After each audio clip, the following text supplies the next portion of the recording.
Hi, this is Idot-Enyin Lewis, and I'm here to do my critique on the article Does Math Achievement Happen When iPads and Game-Based Learning Are Incorporated into 5th Grade Mathematics Instruction?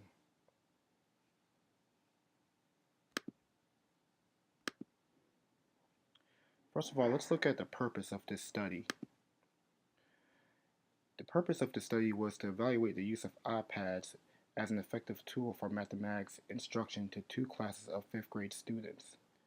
It was also used to observe how gaming was an intervention of math instruction and as a result on assessment scores based on standards from Scott, Forsman, Addison, Wesley, or properly shortened as SFAW, Virginia Standards of Learning or SLO.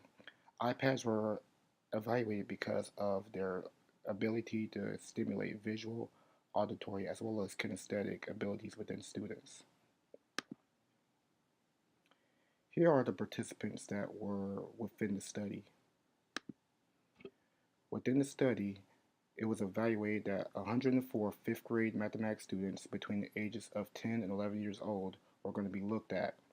Two teachers within those classes of the fifth grade students with equivalent levels of bachelor's experience along with pre-K through 6th grade endorsed elementary certification from the state of Virginia were going to be used to help implement the studies with the students.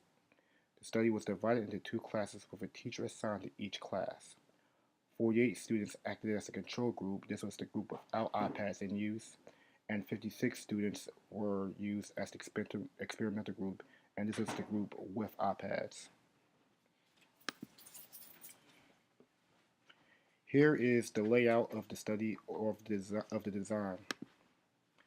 The study was conducted over one academic quarter. A SFAW pretest was implemented before the quarter, and a post-test at the end of the academic quarter. The experimental group with iPads used game-based applications within the device with the direction of the teacher. The control group without iPads used game-based physical manipulatives and collaborative learning games with the guidance of the teacher. All studies were conducted within the classroom of the control and the experimental groups. Here are some of the challenges that were observed within the study. Only 40 days was available for the study. This was due to the obligations that occur with teachers in the classroom, such as teacher work days, snow days, field trips, state testing, and field trips. There was an inadequate size of the groups as noted as a reason for undesirable results, despite the growth between the assessments.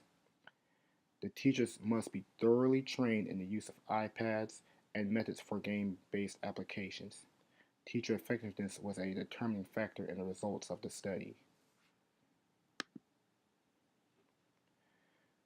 As a result, the pretest showed that the control group had a score of 55.58% and the experimental group with a score of 61.05%, which was significantly higher than the control group.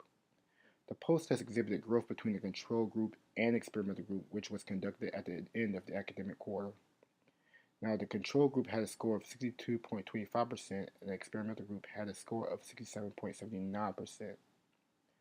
The control group showed a 6.67% positive difference, where the experimental group showed a 6.74% positive difference. There was a 0.07% difference between the control and experimental group's growth overall. In conclusion, the data provided from the SFAW assessment, these tests have shown and proven to have increased scores between the control and experimental groups.